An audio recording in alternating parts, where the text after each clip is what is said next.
As Californians recover from wildfires and other disasters, many property owners will need to hire contractors for debris removal and rebuilding. In order to perform construction work costing $500 or more in combined labor and materials, you must have a valid California license from the Contractors State License Board. This means you have met minimum experience requirements, have passed a criminal background check, and have obtained a license bond. You must also carry workers' compensation insurance if you have employees. Contracting without a license in a declared disaster area is a felony and may result in fines of up to $10,000 and even jail time. Here are the steps to become licensed.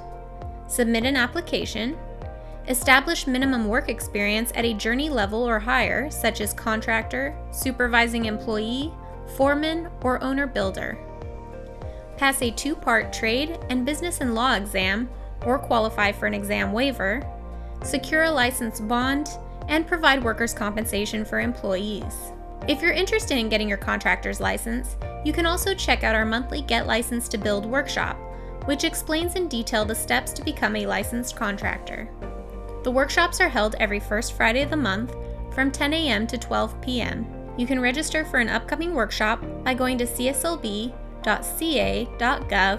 and clicking on the banner at the top of the page. Property owners can also verify that a contractor is licensed or get referrals for licensed contractors by using the Find My Licensed Contractor and license check tools on our website.